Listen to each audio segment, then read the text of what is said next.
Malaking tulong ang thickness planer sa mga woodworker, lalo na kung marami kang ipiplane at kailangan maging pare-pareho ang thickness ng bawat kahoy. Pero hindi tayo pwedeng basta-basta na lang magsalang dito ng mga twisted na kahoy. Kailangan dumaan muna ito sa jointer o kaya gumawa ng router sled para maging perfectly flat ang isang side ng kahoy. Dahil kapag sinalang natin to ng ganito lang, kukopyahin lang ng cutter kung ano ang korte ng ilalim na surface at hindi rin magiging uniform ang thickness nito. Kaya para hindi ko nagamitin ang aking router sled at bumili pa ng mamahaling jointer, sa setup kong ito gumawa na rin ako ng auxiliary bed na pwede rin gawing thickness planer sled. Half-inch na plywood lang ang ginamit ko dito para maging magaan lang, and nagcut lang ako ng lapad na 12 and 3/8 inches.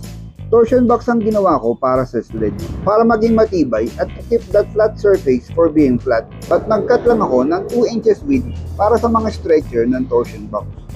Nag-cross cut na rin ako ayon sa mga sizes na kailangan. Half lap ang ginawa ko sa mga dugtungan ng stretcher, kaya nag-cut lang ako ng mga notches sa mga pagdudugtungan nila. At sa pag-assemble, ginamitan ko ito ng glue at sinecure ng brad nailer. Nilaminate ko naman ang kabilang side para maging madulas kapag ginagamit ko as a planer sled. At ngayon, meron akong perfectly flat na surface na gagawin kong reference para sa aking mga ipa-plane. Susubukan kong i-plane itong twisted na reclaimed lumber. At sa ganitong klaseng mga reclaimed na kahoy, dapat i-check natin kung may mga pako ito na makakasira sa cutter head ng ating planer. Unfortunately, isang pako lang naman ang na-detect ko sa may bandang dulo, kaya pinutol ko na lang. Gumawa ako ng mga wedges para pangkalso sa twisted na kahoy. At nilagay ko ito sa mga singit-singit para mawala ang alog nito. Ginamitan ko naman ito ng glue gun para masecure ang mga wedges at kahoy sa planer sled. At kita nyo naman na secure ang kahoy sa planer sled.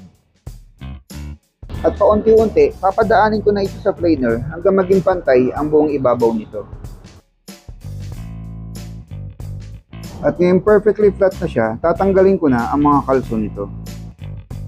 At makikita nyo dito, pantay na at walang kaalog-alog ang isang side nito. Sa setup kong ito, pwede ko nang i-feed ang kahoy dito sa thickness planer.